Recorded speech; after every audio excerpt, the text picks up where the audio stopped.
法律与意见论坛是为保护全球土耳其公民权利而成立的律师团体，表示将把中国政权对维吾尔人的压迫提交给欧洲人权理事会。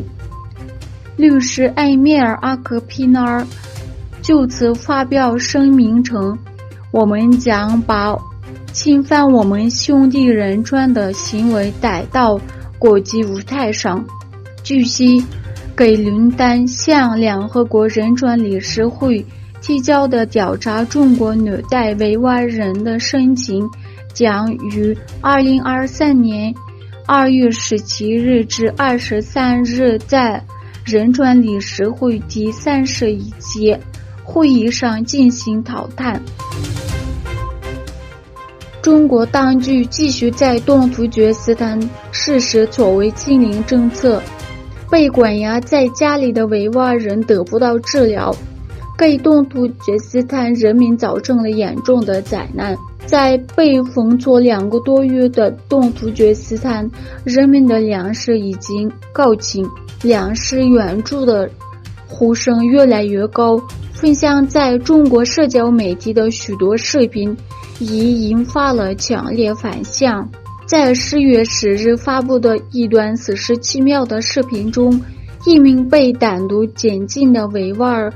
妇女抱怨中国的罪行，并向她的朋友们求能最快联系到的一个电话号码。她在讲话中还表示，被隔离时身体健康，而现在双腿没有感觉，被当局遗弃，没有得到食品和医药。这些和类似的视频显示了东突厥斯坦的局势严重性。在8世纪，安达卢西亚的穆斯林被基督徒屠杀。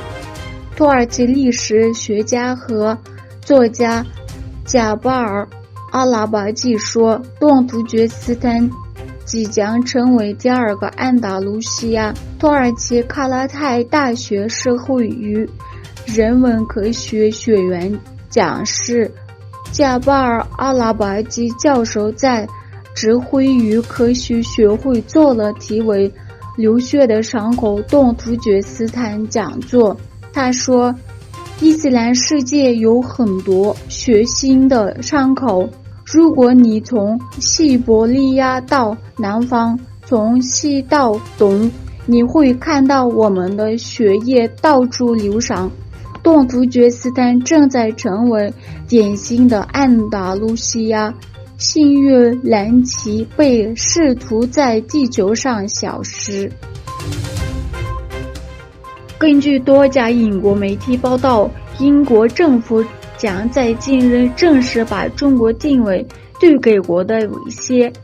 在英国前首相约翰逊执政时期，英国将中国归类为系统性竞争者，但现任首相特拉斯希望